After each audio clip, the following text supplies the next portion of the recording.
Welcome back live to Taco Bell Arena. We've got some bonus basketball here tonight for Boise State's home opener. Right now we are in double overtime. This one's still not settled. 23 seconds left on the clock. Boise State up 70-67. Let's take you to the highlights and show you how we got to this point. 2-0 Boise State welcoming the Grizz to Taco Bell Arena. The Broncos have won their last 11 home openers.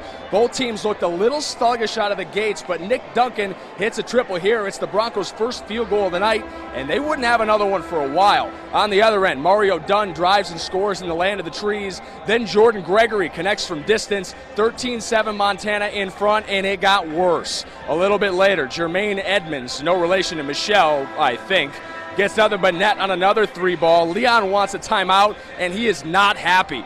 Grizz on top 25-10, but out of the stoppage, Boise State comes to life. Derek Marks drives and lays one in, and then Duncan finds himself open beyond the arc again. Someone's got to figure out that's his shot. Nick is fired up.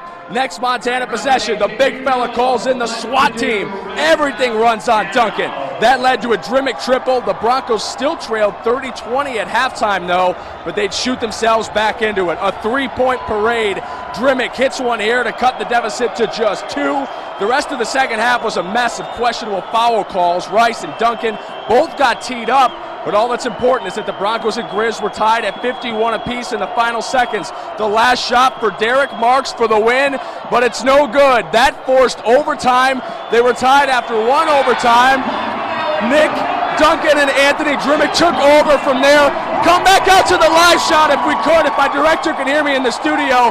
Montana, shot clock violation with 5.3 seconds remaining. They put up a three and hit it. That would have tied the game at 70 apiece. Right now, the referees are debating whether or not the shot went in on time. They're going to go look at the monitors. While they do that, let's hit the women's highlights. Before the men got underway, the women hosted New Mexico State, looking to start the year 2-0. This one was never close. Deanna Weaver scored a team-high 16. The Broncos finished the first half on a 25-7 run. The Aggies beat the Broncos by 30 last year. This time around, Boise State flips the script. The home team wins at 70-45, propelling the Broncos to 2-0. Next up for Boise State, a date with Southern Utah in Cedar City on Friday.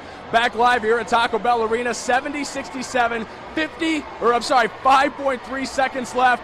The referees, this determination in the monitor right here, whether or not that three-point shot fell on time, will determine whether or not the Broncos are 3-0 or whether this game is tied and potentially headed to a third overtime. We'll get to the results tomorrow. The referee just waved it off. The shot is no good. 70-67, Boise State with the lead. 5.3 seconds left. Looking good for the Broncos. We'll have the full highlights tomorrow morning on Good Morning Idaho. Paul, we're going to send it to commercial break. We'll get the details from you on the other side. Thanks, Paul.